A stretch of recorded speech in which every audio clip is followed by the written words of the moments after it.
responsibility. This is his debt, his deficits, his economy, it's his health care, it's his failed stimulus. It's him bowing before foreign leaders. At what point does he stop blaming Bush? I think he has taken responsibility for a lot of that. A lot of pieces of this do fall on him.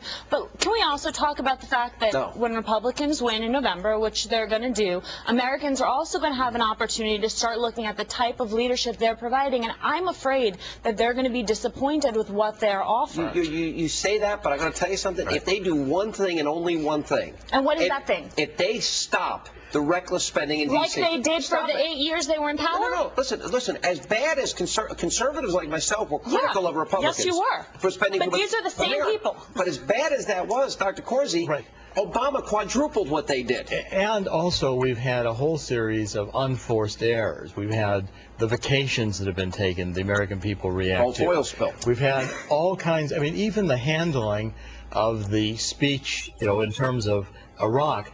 Where's the declaration of victory? Where's the declaration of purpose? What are we going to do next? And the unemployment numbers continue to be bad. The Democrats can run from that and say it's Bush's fault. But the American people know that Barack Obama applied for the job.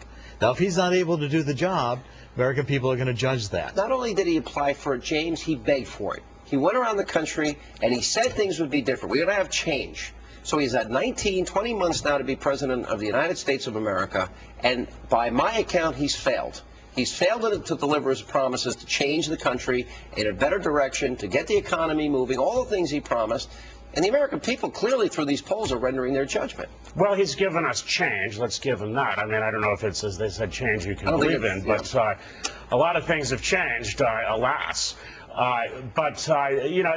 Of course, begging for the job is what presidential candidates do. Yeah, they do.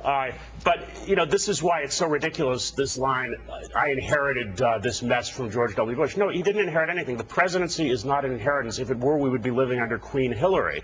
The presidency is a responsibility that he sought, and it's time he lived up to it. But I just want to be clear. You are comfortable going back to the leadership of the same people you criticized just a few years ago, because that's what's going to happen here. No, I wrote a whole book on this. The title of my book was called Conservative Victory. It wasn't called Republican Victory. No, I understand that.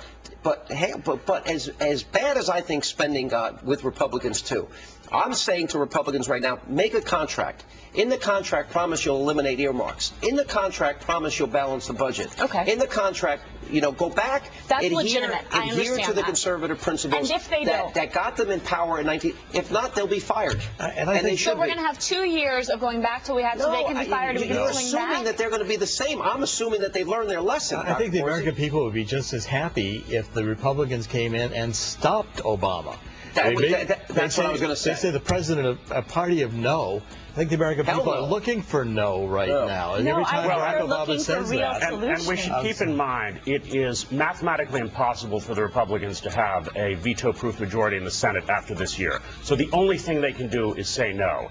They don't have the power to get any legislation passed without Democrats. They will not, I should say, if they have the majority. And certainly they can't override a presidential veto. The victory's not going to be that big. So, all right, we got to take a break, Leo. You're having a tough night. Well, look, it's 3-on-1. This is tough. It's 3-on-1 in a million different directions. Well, you're going to have to learn to handle it. I mean, just come on. More of our great American panel straight ahead.